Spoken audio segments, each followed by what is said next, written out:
Hari ini kita akan coba sedikit membahas tentang masalah fikih Ramadan. Kenapa bab fikih ini menjadi salah satu tema kita hari ini? Karena kalau bicara tentang Ramadan nggak cuma puasa.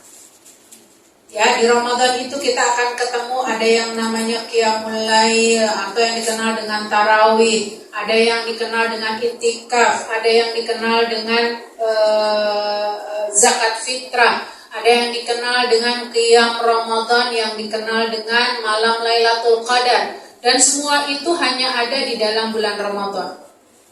Itulah mengapa bab ini akan kita coba lihat kembali. Yang pertamanya memang adalah urgensi dari puasa, karena ayatnya jelas. Ya ayyuhalladzina amanu kutiba alaikumusiyam kama kutiba alal ladzina min qablikum la'allakum tattaqun. Wahai orang-orang beriman, diwajibkan atas kalian berpuasa. Tapi kata puasanya menggunakan bahasa siyam. Kenapa menggunakan bahasa siyam bukan menggunakan bahasa saum? Karena orang-orang berimanlah yang bisa melaksanakan komitmen dan konsekuensi pelaksanaan selama bulan Ramadan. Dia tidak gunakan saum karena saum itu cuma bab puasanya doang. Tapi kalau menggunakan bahasa siyam, maka ini ada komitmen. Selain seorang mukmin itu mengerjakan puasa, maka dia harus berkomitmen menjalankan apa saja yang diperintahkan di dalam Ramadan untuk dilaksanakan. Karena hakikatnya lapar haus ya, perutnya lapar, tenggorokannya haus gitu ya. Ini bisa dilaksanakan oleh anak-anak. Oleh karenanya bagaimana puasa kita ini juga bisa dilakukan oleh mata kita, mulut kita, kaki kita, tangan kita ya. Makanya Allah menyebutnya hanya orang beriman yang bisa. Sekarang mungkin kembalinya kepada kita, apakah kita mau dipanggil dengan sebutan itu atau enggak? Supaya apa? La'allakum tattaqun. Supaya kita semakin hari, semakin tahun, semakin bertambah usia kita, semakin bertambah ketakwaannya. Gitu. Jadi bukan ujuk-ujuk masuk bulan Ramadan jadi bertakwa, enggak. Tapi semua proses. Berangkat dari itu, maka kita coba mendefinisikan apakah itu puasa. Puasa secara bahasa artinya saum, secara bahasa itu artinya imsak. Mungkin kalau kita lebih mengenal apa sih imsak gitu. Kalau saya tanya sama masyarakat secara keumuman yang belum mendapatkan pembahasan ini, dia akan menyampaikan bahwa imsak adalah batas waktu nggak boleh puasa, gitu. Karena kita memang tahunya kalau udah habis sahur, imsak, udah nggak boleh puasa, gitu ya. Nggak boleh puasa, nggak boleh makan gitu ya, nggak boleh makan gitu. Tapi apa hakikatnya? Ternyata imsak itu punya makna menahan. Jadi kalau di antara kita ini lagi kesel gitu sama teman kita ya, gua nggak ngomong dulu sama dia deh, sampai gua cooling down gitu ya. Nggak ngomong sama teman kita 2 jam aja, itu namanya imsak. Itu namanya saum. Iya benar. Karena yang namanya saum itu artinya imsak. Ya, karenanya ya, yang disebut dengan siyam atau yang kita kenal dengan puasa, secara bahasa sekalipun artinya imsak, menahan, tapi secara syariat dia adalah menahan diri dari sesuatu yang posisinya apa? Dia menahan dari makan, minum, hubungan biologis dan segala hal yang membatalkan puasa tersebut. Jadi apa aja yang membatalkan? Bukan cuma makan dan minum, tapi apa saja yang membatalkan, baik itu nanti berghibah, baik itu nanti dusta, itu semua sudah dikategorikan membatalkan puasa.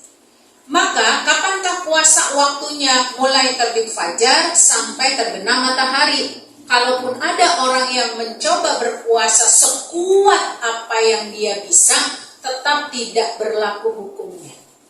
Jadi kalau teman-teman ketemu dengan agama lain, terutama kalau orang-orang Yahudi itu, mereka berpuasa sesuai dengan kesanggupan. Jika mereka bisa puasa 2 hari, maka itu hebat banget gitu. Jadi kehebatannya diukur sekuat tenaganya. Tapi kalau kita bukan sekuat tenaganya, tapi bagaimana mengikuti aturannya. Ya, bahkan kalau kita sendiri ketika berbuka puasa aja, alhamdulillah pengen cari TV yang paling cepat ya untuk mengumandangkan azan. Karena memang itu paling bahagia banget gitu ya, supaya kita nggak ketelatan ya. Oke, baik, apa rukun puasa?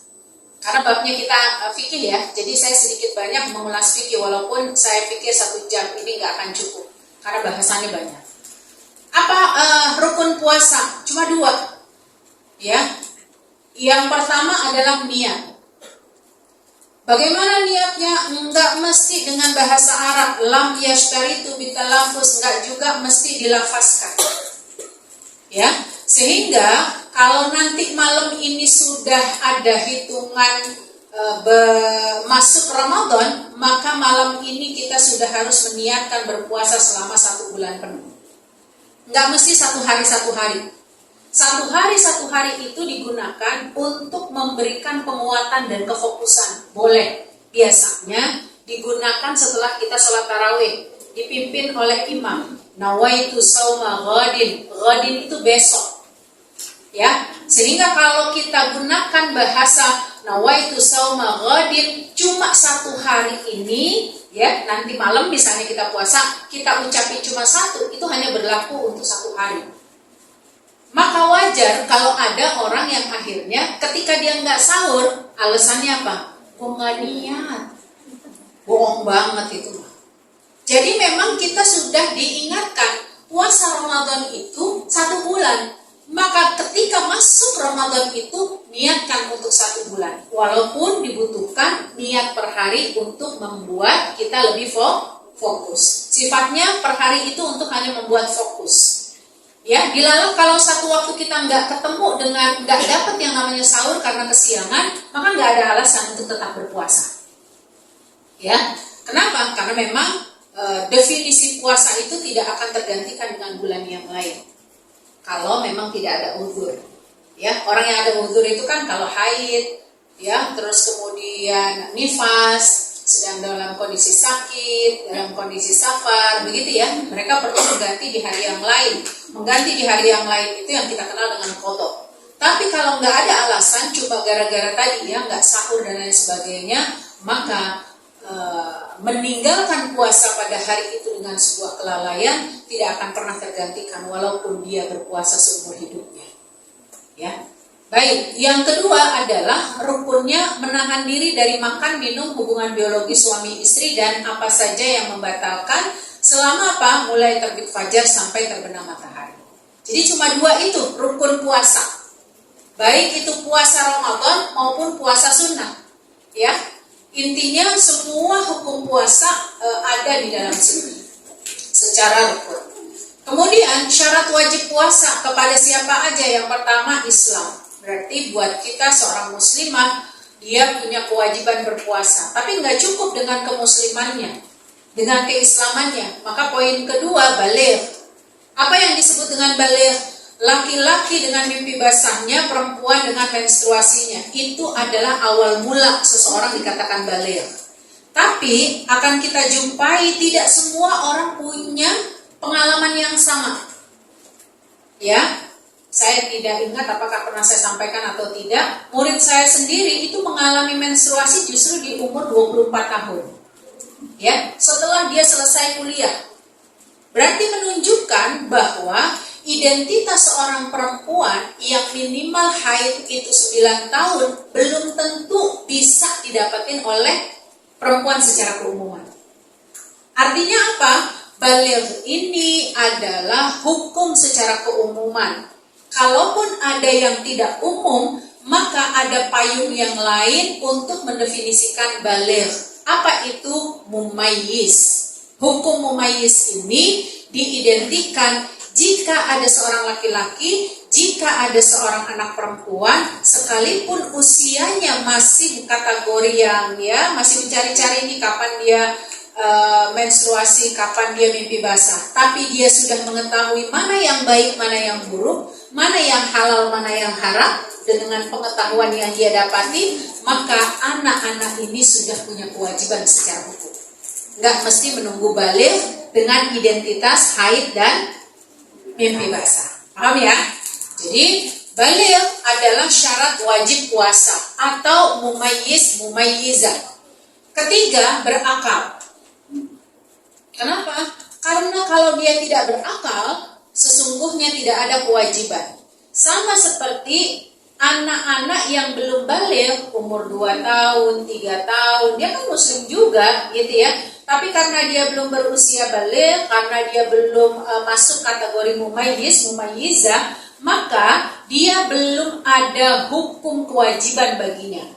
Tapi kalau dia bisa berpuasa, full puasa yang dia kerjakan itu akan menjadi pahala buat orang tuanya dan pahala bagi si anak tersebut.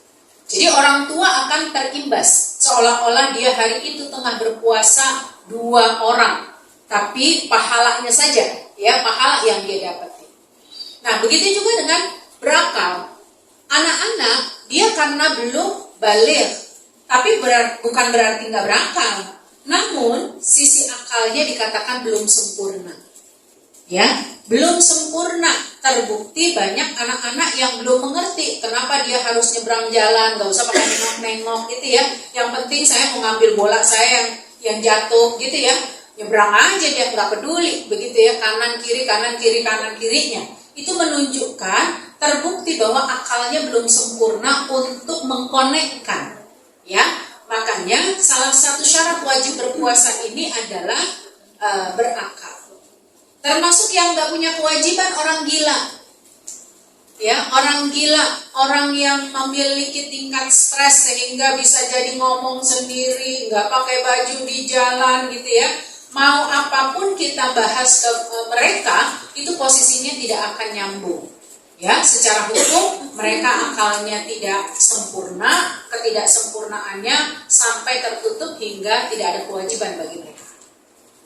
Baik, kemudian sehat, ya, sehat. Dan ini juga nanti akan kita temui orang yang berada dalam ICU.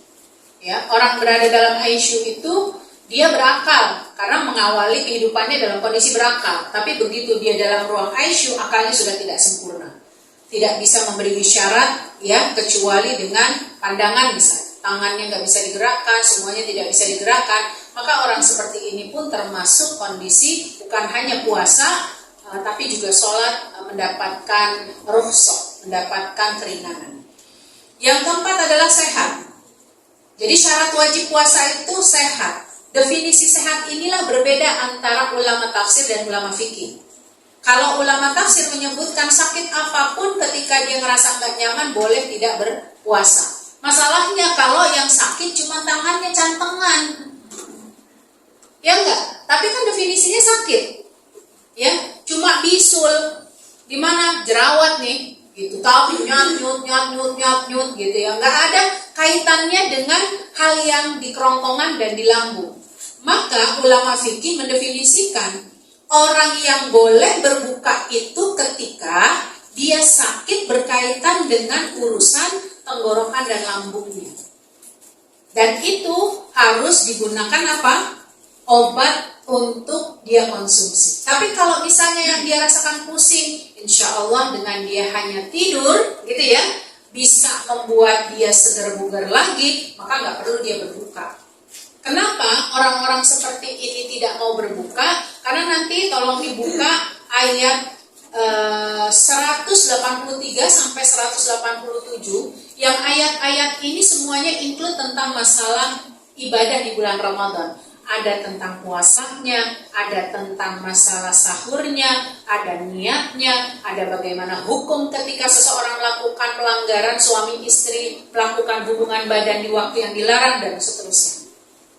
Satu-satunya syariat yang berkaitan dengan ibadah di bulan Ramadan itu ditunjukkan dalam satu surat dan berurutan.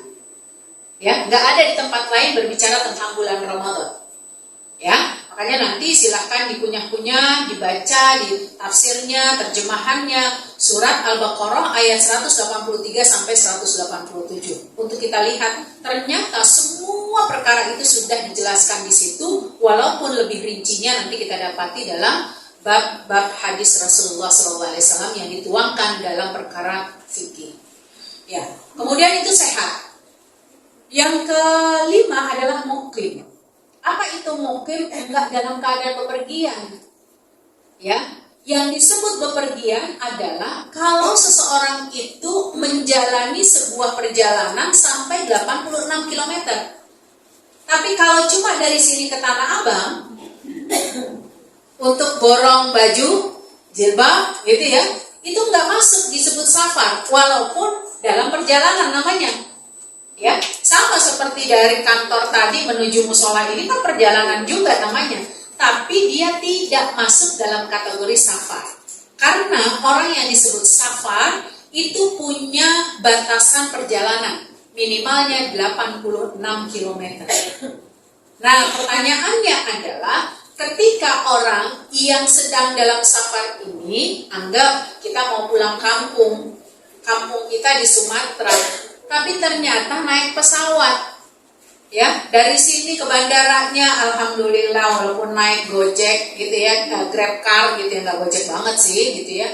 Naik apa tuh namanya? Damri gitu ya. Itu semua nyaman. Gitu ya, nyaman gitu, naik sampai pesawat juga ada AC-nya. Bohong banget kalau di pesawat nggak ada AC gitu ya. Terus sudah gitu nyampe di tempat yang kita tuju di Sumatera itu alhamdulillah naik taksi atau dijemput, semuanya dalam keadaan nyaman.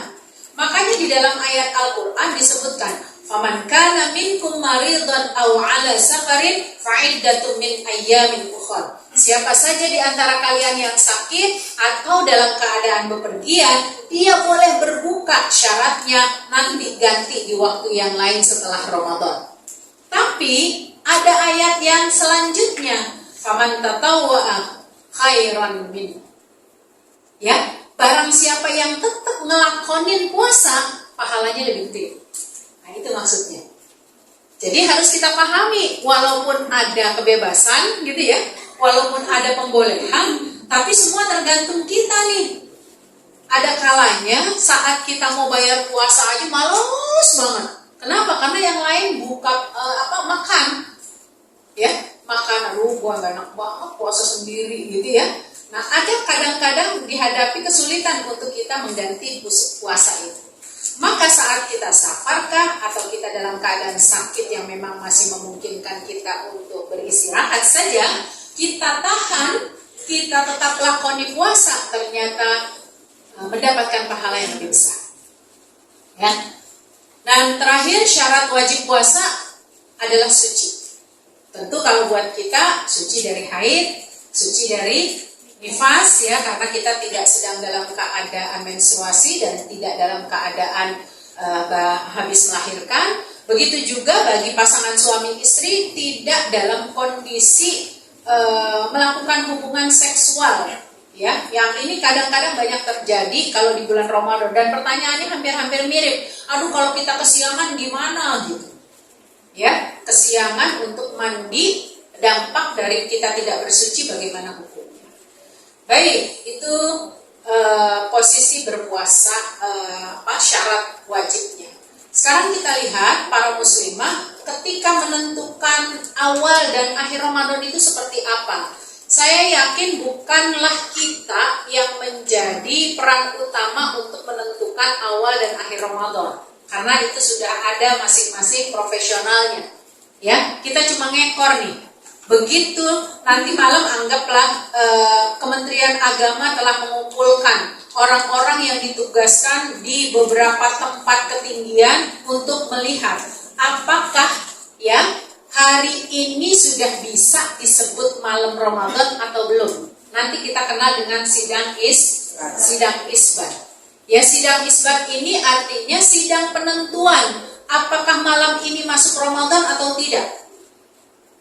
Ya, maka ketika penentuan awal dan akhir Ramadan ini ada berbagai cara yang dilakukan oleh para ulama, dan biasanya masing-masing negara berbeda-beda.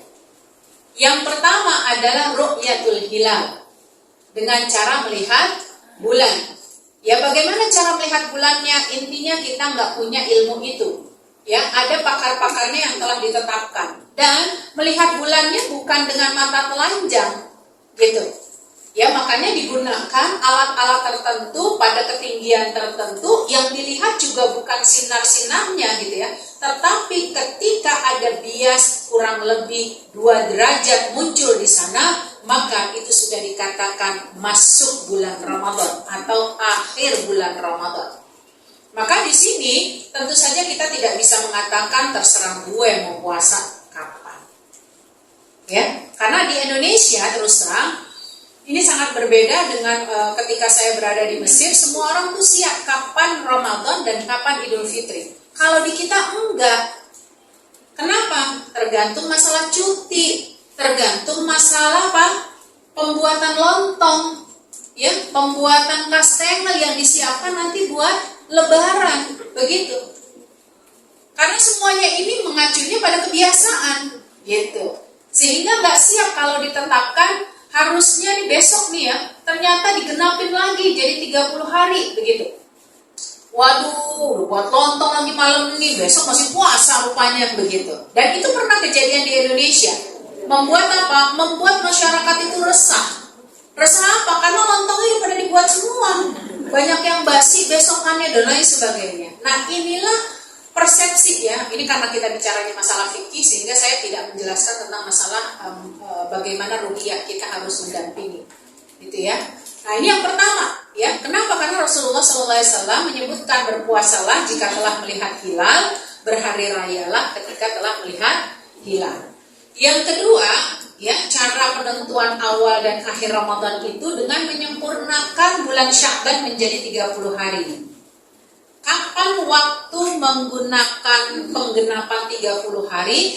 Ketika melihat hilal itu didampingi dengan mendung, gitu ya, awannya menutupi sehingga nggak kelihatan banget gitu. Maka para ulama menetapkan bulan Ramadan ini bisa ditetapkan 2 hari ke depan. Kalau malam ini nggak diketemukan, gitu ya. Maka disebutkan kita tetap berpuasa besok.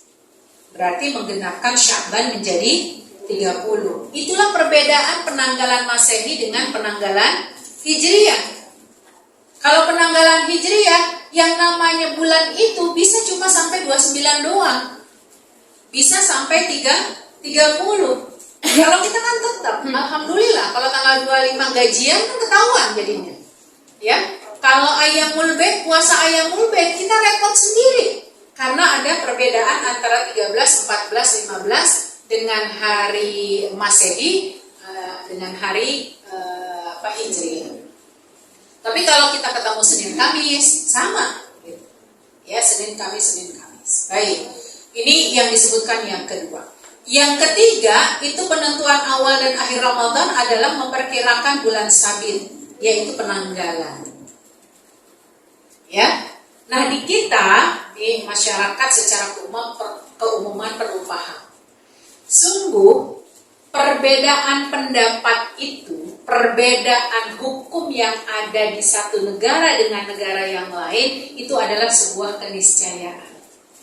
Sangat mungkin terjadi karena memang beda waktu. Kita dengan Saudi, kita dengan Amerika, kita dengan Singapura masih lah.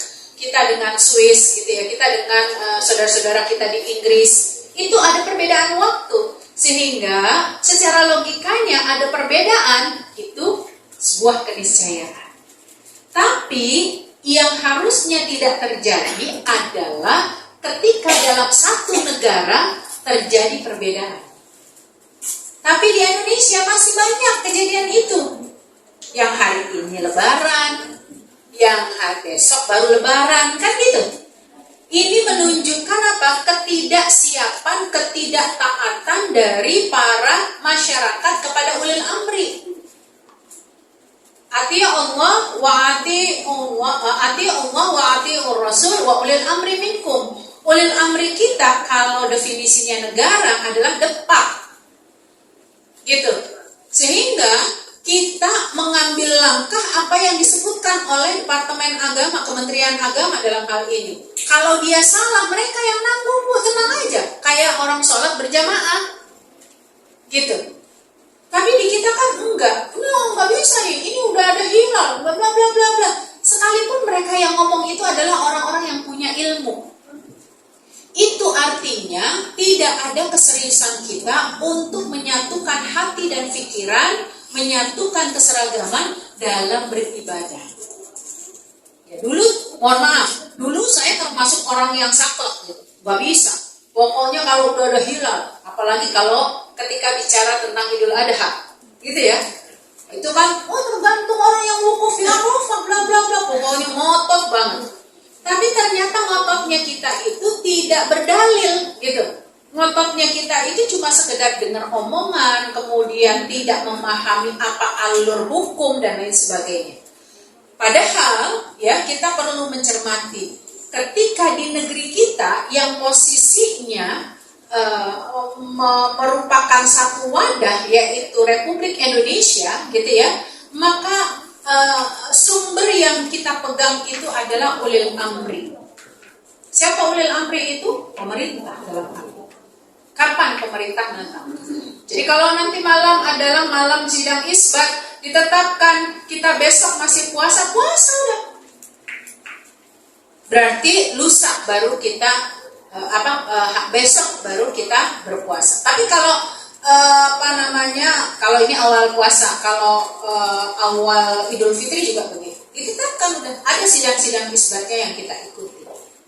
Ya, jadi itu penentuan-penentuannya. Karena secara hukum jika terjadi perbedaan itu antar negara keniscayaan. Tapi sebaiknya, selayaknya tidak terjadi perbedaan kalau itu ada dalam satu negara. Baik, mohon maaf ya, saya buru-buru nih. Ngomongnya buru-buru banget ini. Dengan materi yang cukup padat merayap. Yang selanjutnya adalah bab rukhsah dalam berpuasa. Ada kalanya orang dikasih keringanan untuk berbuka puasa. Sebab-sebab tertentu. Tapi tidak semua orang yang dikasih rukhsah berbuka itu punya komitmen pembayaran yang sama. Paham? Tidak semua punya komitmen pembayaran yang sama. Maka perlu diperhatikan walaupun akan terjadi perbedaan pendapat. Ya, yang pertama adalah ketika seseorang diizinkan berbuka, tapi nggak ada pilihan yang lain kecuali qadha. Ya, kecuali qadha puasa di hari yang lain. Untuk siapa itu? Yang pertama, seorang laki-laki atau perempuan, tadi syaratnya udah tahu kan? Syaratnya muslim, balik, bla bla. Dia sakit tapi diprediksi sembuh. Contoh, beberapa tahun lalu itu ada kasus karyawati. Ya, karyawati ketika sedang berpuasa di bulan Ramadan tiba-tiba pingsan. Ternyata diprediksi ya setelah masuk ke ruang IGD dia dehidrasi. Kalau dehidrasi nggak ada lagi kata yang lain kecuali ada asupan nutrisi yang masuk berupa glukosa, air, tapi bukan cuma air minum semata, tapi yang menyangkut urusan menambah energi. Orang ini berarti wajib berbuka. Kalau dia nggak berbuka, ya dalam kondisi dia menahan dirinya, apalagi pada saat itu masih